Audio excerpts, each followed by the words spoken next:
E diga para ele, que bom ter você aqui, pastor, que bom que você veio, amém.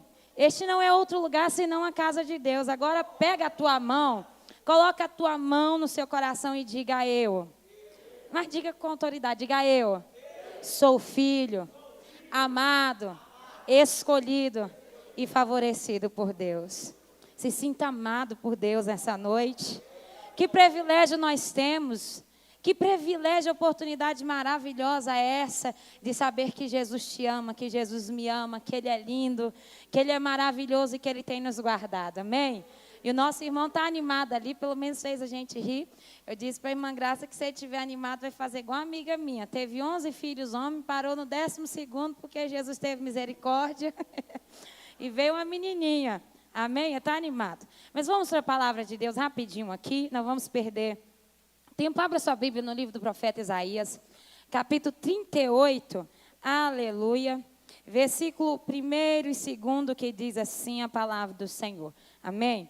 Naquele dia, Ezequias adoeceu de uma enfermidade mortal, e veio a ele Isaías, filho de Amós, o profeta, e lhe disse, assim diz o Senhor, põe em ordem a tua casa, porque morrerás e não viverás.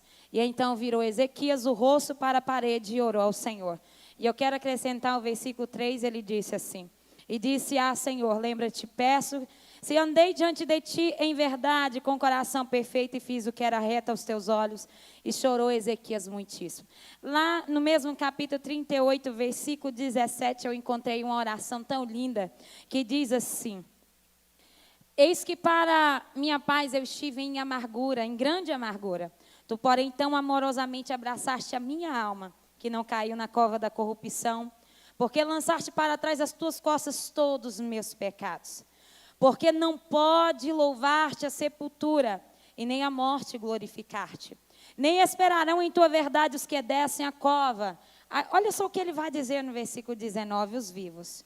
Os vivos estes te louvarão como hoje eu faço. O Pai aos filhos, se fará notória a tua verdade. A Bíblia diz que Ezequias adoeceu, como a gente acabou de ler aqui. E Ezequias era um rei e ele tinha todo o dinheiro. Você imagina se ele não procurou recurso para poder sarar daquela enfermidade. Mas o diagnóstico foi que a doença era para a morte. Era uma doença incurável. E quando Isaías ele chega para poder fazer uma visita, quem recebia a visita de um profeta naquela época, não era só considerado importante, mas era uma mensagem de Deus, né? Tinha gente que temia na base, e eu acredito que Ezequias, para poder receber uma visita aqui agora de Isaías, ele tinha uma certeza no seu coração de que a visita ela não era em vão, né? E a certeza que eu acredito que Ezequias tinha no seu coração é que Deus iria curar ele. Só que a visita e a palavra de Deus para Ezequias não era o que ele queria ouvir. Não era o que ele estava pedindo para ouvir, porque uma pessoa que sabe que vai para adoecer, para a morte, ela ora de tudo quanto é jeito, se ela puder, ela faz o que ela faz propósito, faz campanha, faz voto, né? Para poder viver. Uma pessoa que sabe que vai morrer, ela faz o que pode para poder viver e prolongar os seus dias na terra. Só que quando Isaías visita Ezequias, ele diz, põe a tua casa em ordem, porque você vai morrer. Você não vai viver, você vai morrer. E essa casa em ordem aqui significa não só no âmbito espiritual, porque quantas pessoas estão morrendo, e eu posso dizer isso com clareza, pastor, estão morrendo sem estar com a sua casa em ordem. E a gente sabe qual é o destino dessas pessoas. Quando Deus manda Isaías ir lá, o Senhor estava dizendo para ele, organiza a tua vida, a tua casa espiritual, porque você vai morrer e você não pode morrer de qualquer jeito. Só que naquele momento o que ele faz? Ele chora. E aquele choro era de tristeza porque ele estava buscando em Deus uma cura. Ele estava buscando em Deus uma resposta. E a resposta não chegou para ele como ele queria. A resposta chegou para ele de conserto. A resposta chegou para ele de exortação. A resposta chegou para abalar a convicção de que ele tinha. Só que quando Deus fala com a gente dessa maneira, a gente até tem que ficar feliz, porque Deus ainda está falando, aleluia, o que deve ser feito. Olha, Ezequias, organiza a tua casa, porque você vai morrer, não vai viver, e você não pode morrer de qualquer jeito. Você é servo, você tem que deixar um legado. E naquele momento Ezequias faz o quê? Vira para a parede e chora. E esse choro aqui é de arrependimento e mudança de conduta.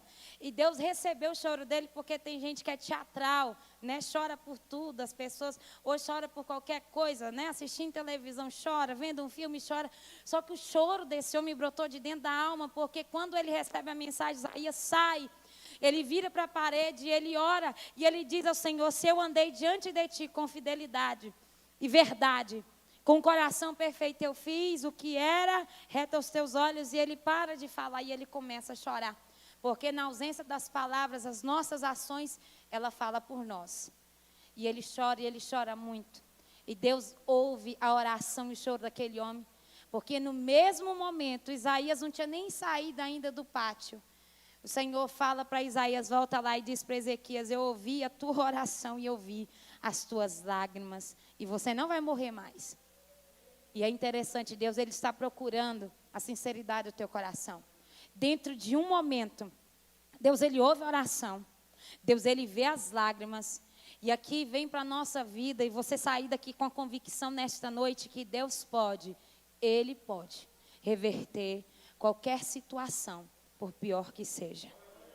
Eu não sei como você chegou aqui, não sei qual é o teu estado que você está apresentando ao Senhor, mas Deus tem o poder, Ele pode reverter qualquer situação, por pior que seja.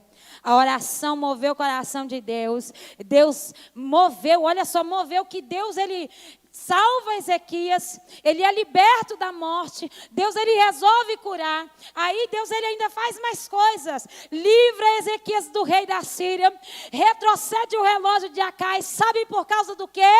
Fidelidade, inteireza e retidão. Como é que você se encontra nessa noite? Você viu a oração dele? Se eu andei de verdade diante de ti, fiz o que era reto, olha. Andei em verdade com o coração perfeito. Sabe o que é perfeito, ser perfeito? É um coração, pastor Sérgio, que está cheio de Deus. E um coração cheio de Deus não tem espaço para mais nada. Não tem ocupação para mais nada. Ele diz: o meu coração está cheio de ti. Eu sou fiel. Eu sou um homem íntegro e eu sou um homem reto. A resistência por defesa, às vezes, faz com que a gente perca a bênção. Essa ferida, a dor não é para te matar. E é tão interessante que ele vai louvar o Senhor, aquela oração que eu falei lá no final, ele vai louvar o Senhor, e eu descobri algo maravilhoso nessa palavra. Não tinha necessidade, pastor Sérgio e missionária Graça, dele falar assim, ó, os mortos, duas vezes, porque a gente já entendeu que o morto, quem está morto, morreu. Só que ele está dizendo no âmbito material, físico, e no âmbito espiritual. Ele está dizendo: quem morreu física e espiritualmente não pode louvar, mas somente quem está vivo. Aí ele vai dizer: os vivos, este louvarão. Aí ele vai dizer isso duas vezes, sabe por quê? Só quem está vivo, física e espiritualmente, tem condição de adorar o Senhor em espírito e em verdade. E eu creio que você está vivo nessa noite. Se coloca de pé, porque eu vou adorar o Senhor. Você entendeu? Precisa estar vivo, física e espiritualmente, para adorar a Deus. A gente não adora a Deus de qualquer maneira. Deus ouviu a oração, Deus ouviu o clamor, aleluia. Aquele clamor fez com que ele vivesse milagre, Coloca a canção para mim: viverei milagres.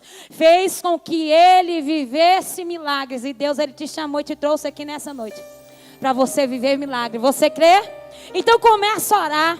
Se você quiser direcionar a tua mão em direção à tua casa, colocar a mão sobre o teu coração. Não sei onde você precisa de um milagre, mas Deus, Ele pode reverter qualquer situação, por pior que seja, porque Ele é o Deus quem tem o controle na tua casa, aleluia, na tua vida nessa noite. Dê liberdade ao Espírito Santo de Deus, porque Ele vai operar na tua vida nessa noite, em o nome de Jesus.